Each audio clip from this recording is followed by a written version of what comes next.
Émilie? Oui. L'heure est grave. Viens-tu t'assommer? Oui.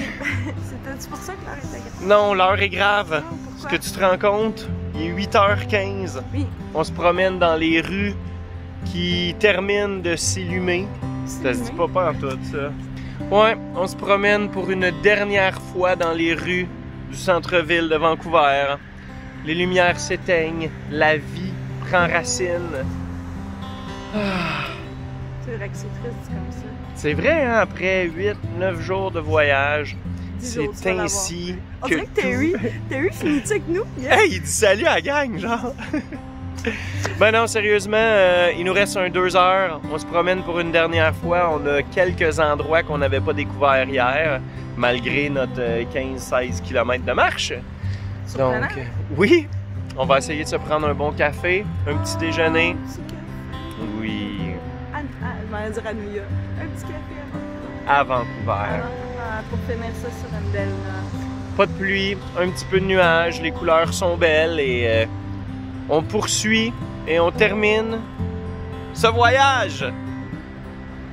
Bye bye Terry. Attends, regarde, il va sortir la Attends, main. je vais faire comme lui. Je pense qu'il n'y a pas trop de monde qui nous regarde. Non, ils sont pas debout encore. On est correct. Here we go, on part.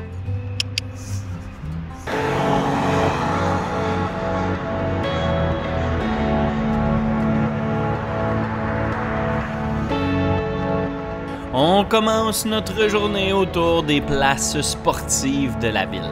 La BC Place, le domicile des Lions de la Colombie-Britannique qui jouent dans la Ligue canadienne de football, et les Whitecaps de Vancouver de la Soccer Major League. Il y a aussi le Rogers Centre juste à côté, où jouent les Canucks de Vancouver au hockey. Et nous, on continue notre découverte de la ville en se promenant dans le quartier tendance de Yaletown, connu pour ses anciens entrepôts qui abritent désormais des restaurants branchés dont la plupart proposent des terrasses à nu. Bon, je n'ai malheureusement pas filmé les entrepôts en question, mais plutôt un des espaces verts du quartier où on s'est installé pour prendre un bon café et un bon petit déjeuner sur le pouce.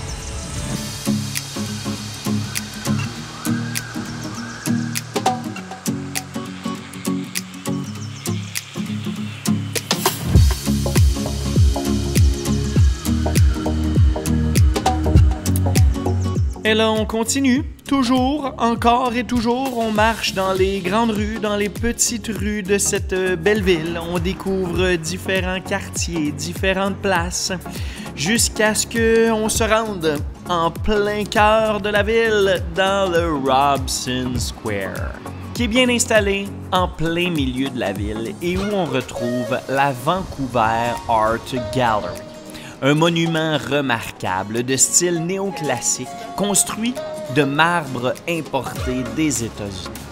Il hébergeait autrefois le palais de justice et il est gardé par 2 lions bien installés devant une belle esplanade qui nous ramène dans l'ambiance des fêtes. Parce que oui, on est le 27 décembre, mes amis, et comment mieux passer un beau temps des fêtes que dans une ville qu'on ne connaît pas, comme ici à Vancouver.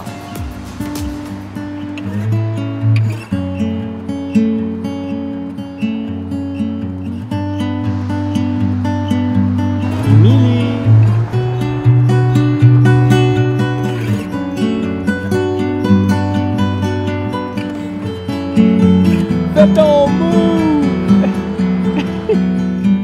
Ah, guys, j'espère que vous avez aimé cette aventure de 10 jours. Oui, 10 jours en Alberta et en Colombie-Britannique. Un road trip de fou. Un road trip de Mongol qu'on va se souvenir longtemps.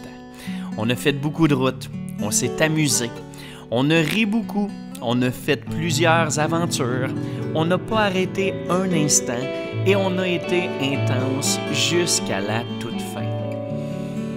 Quel beau voyage! Quel voyage magnifique!